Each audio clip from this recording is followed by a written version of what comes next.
Hello, and welcome to Pandora Astrology's monthly horoscope for Cancer. I'm Julia Mijas. Hi, I'm Jamie Kale Miller. Well, Cancer, let's start with career and money. Venus is traveling your sixth house, especially at the beginning of the month this month, and that's terrific. It's there from January 1st to the 22nd.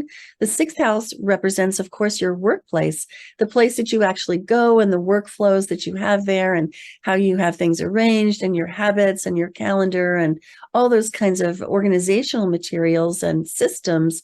And with Venus lighting up your sixth house, it makes your workplace so much more pleasant and you more pleasant to be around in it. So it can really improve your relationships with colleagues. So that's lovely stuff going on from January 1st to 22nd.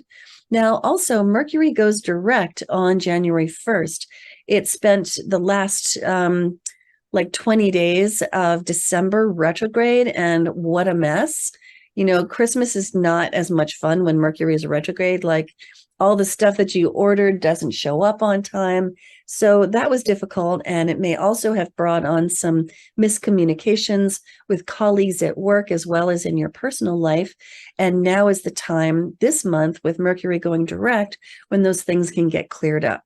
And so it's a really good time to go back to that colleague that you had that, lost email situation with, or who just didn't get what you said, or where you feel like you didn't really get what they said, and just clear it up. And it can make the relationships much stronger.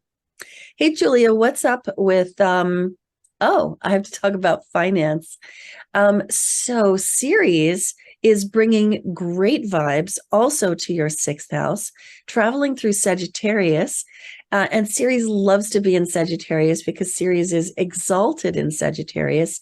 The reason for that is that Ceres represents our value, our worth, and therefore what our earning power is, because you can earn as much as you can believe that you can earn, as much as you think that you deserve. And when Ceres travels through Sagittarius, you can shift those beliefs in a better way. You can come to believe and feel the truth that you bring more value to the workplace.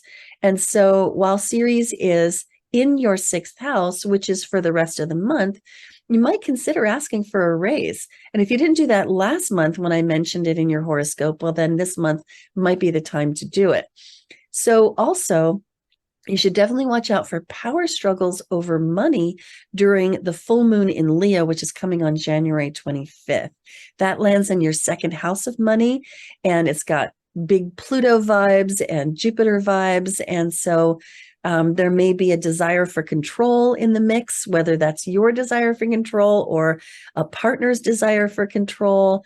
And also emotions are likely to run high and perhaps become overblown. So pay close attention during that and around that January 25th full moon, and don't make financial messes during that time. So Julia, what's up with relationships for the Cancers of the world?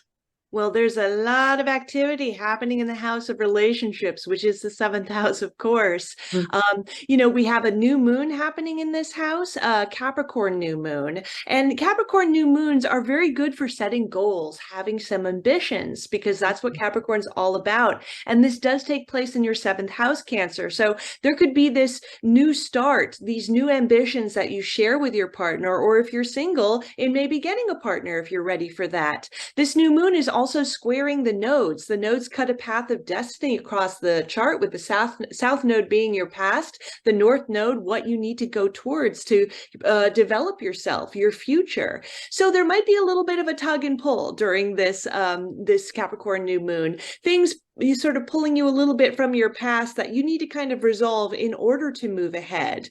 Now, we also have the luck planet Venus coming into the seventh house on the 23rd. So again, if you are ready to start dating again around that Capricorn moon early in the month, you're kind of like, okay, time for a fresh start here. Venus coming in on the 23rd is your time to do it. And it's also your time to do it if you have a relationship and you just want to add a little bit more luck, harmony, go on some nice dates together. So Venus will be there the last third of the month, which is fabulous. And even better news, Pluto's going to be moving out of this house. You've had Pluto in this house for a number of years now. Pluto tends to bring transformation, crisis, and in your seventh house, you may have gone through many transformations with your relationships. Maybe you've had some divorces. Maybe you've had a long single period and you never really thought you'd get into a relationship, and then one came your way. But you've been really seeking a lot of your personal transformations through the other person. There has been a lot of intensity, maybe some control issues as well. And Pluto coming out of this house is going to add a little bit more stability and constancy to relationships, which I think will be overall a good thing.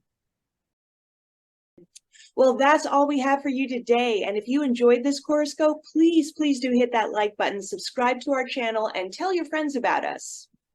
Find our site at pandoraastrology.com to get a reading with one of us, and find us on Patreon for workshops and classes. And we'll see you around the cosmos. Bye-bye.